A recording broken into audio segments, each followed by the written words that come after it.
Now, it's not every day that in the morning you make a statement of fact, realize that you were wrong, and then form an entirely new opinion by the afternoon.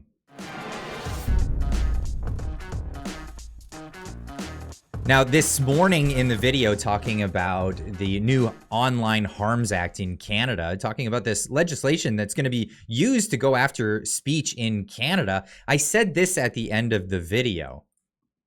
If you are for this because of political reasons, because your political party or your political affiliation is in power now, just consider this. What if in the future real white supremacy came to power? How could they use this crime against you? I know this is a thing that people keep saying, white supremacy is this thing. I don't believe that it really is a thing. Obviously there is, but there's dozens of them out there in the entire world. Now, as it turns out, there's more than dozens of them. And it is a growing movement. And it's largely because of taboo, making these topics taboo and having subcultures that are hidey holes where people go and spread these ideologies. Now, this being said, I want white supremacists to come out and say their ideas, because the best disinfectant is sunshine. And these ideas getting exposed to more and more people, you'll see more and more people beat them down with better arguments. And this is the thing. Now, what I didn't realize in this statement is how much white supremacy actually does exist, and it not just your typical white supremacy like these guys that you might be thinking of. And yes, there are dozens of them, absolutely dozens of them out there doing their thing, and most people don't see them as a real threat to actually gaining power politically, because it's so revolting. It really is, just to the average person, this type of ideology. But you find white supremacy and other places. That's right. On the left, the snowflakes, the wokeism. And what's really interesting is how much they have in common with these guys, actually, at the end of the day. Now, we all know that these woke people are identitarians. They believe in separating groups based on race. And, well, you'd say that these guys also believe in that as well. But this runs a lot deeper, and it runs deeper in a way that you may not expect. And this is a phrase that was coined. I actually made a mistake and said that Thomas Sowell coined this. And I have a video clip of him later in this video. But it was actually Michael Gerson, if that's how you pronounce it, but this soft bigotry of low expectations. And this is this idea that people of other ethnicities or people of other, racial groups, they won't do well. And this is why we need to give them a leg up in society. And I think that this is just as repugnant in our society as the idea of making a separate ethno-state based on racial division. I think they come from the same place and they share the same sentiment. They just have different ways of showing their motivations in this, but they're clearly behind this idea that a particular group has a supremacy over the other group. And I can't disagree with this anymore. Absolutely. I think that anyone from any ethnicity or racial group can do very well in society and don't need a leg up from the other supreme group as shown. Now, this has been around and there are lots of great videos. This is a really good one from Amory Horowitz, who really dispels this belief and shows just how actually awful it is. Goes to university area and talks to a bunch of people of a particular class and asks them about voter ID laws and how these are implemented, or why we need these even in the first place. Yeah, they're usually pretty racist and they're bad. I think she's talking about voter ID laws, that the voter ID laws are racist.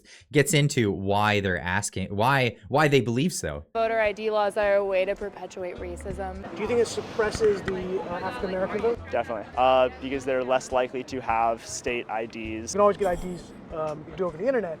Does that also make it difficult for black people in particular? Yeah, you have to have access to the internet. You have to be able to pay an internet service provider for certain fees. Do you think that's harder for black people to go online? Well, I feel like they don't have the knowledge of how it works. Now I'm here in East Hartford. Okay, so he goes to East Harlem. I'm going to get into that in a second, but this is for real. There are real people that have these actual opinions, and they're not being challenged on this. Nobody's being confronting them and saying, you know how really racist that is? You know how really racist that sounds? Like, think about that for a second, that you think that people, because they have a different color skin or they come from a different place, that they don't know the basic things about getting getting ID, like how to get ID or even how to access the internet. You're talking about people that live in the same place as you relatively. Harlem to ask black people their thoughts on what you just heard. Do you carry ID? Yes, I do. Do you know any black person who doesn't carry ID? No. Why would they think we don't have ID? That's a lie. Why would they say that? Do you have ID? Yes. Everybody that I know have ID. Like, that's one of the things you need to walk around with New York with. Do you have a problem if when you go to vote, if they say, could we please just see your ID to make sure you are who you say you are? Do you have an issue with that? No. Do you have an opinion on voter ID law? No, exactly. Now I'll leave a link to the entire video. It's a 4.5 minute video where Amy Horowitz is going around asking these people about these questions, but it's crazy. And this is where I believe the real white supremacy is, when people are perpetuating these sorts of ideas, not this, that sort of thing. Now, that's not to say that the crazy, what people call right-wing racism doesn't exist. And in fact, in recent times, I've noticed in other areas, I don't normally pay attention to a lot of the commentary that's happening, but I did realize that some of this commentary does exist and it actually is happening. So anytime you can argue against it is probably the best thing you can do, and not get it to go down into some hidey hole, because it's gross. It really is gross, and this is my opinion about it. Anyway, you can leave yours in the comment section down below. But this is a bit from Thomas Sowell I wanted to show. And what he gets into is the 3 questions that will destroy any argument with the left. And I'll leave the link in the description where you can get to that. But he talks about, just briefly talks about it at the very beginning of this. So why do you think liberals have jumped on Walmart? Because of its success? Because of its success, that's a sufficient reason. They really are for helping. They're for helping people who are disadvantaged, as they put it. Mm-hmm. Whereas I think conservatives want to stop people from being disadvantaged. The liberals want to help the poor while they're poor, but really the biggest benefit is to stop them from being poor. That is very helpful. Now he goes on to talk about the 3 questions. I'll leave a link in the description. I don't want to ruin that one for you because it's very good. I want to get on to the Glen Show here. And this is from 2 years ago, where they're talking about exactly this, the soft bigotry of low expectations. And I see this happen in Canada a lot too. And it generally comes from people on the left. And that's not to say that people on the right don't have these sentiments, but this is generally where this comes from. And well, let's have a listen here.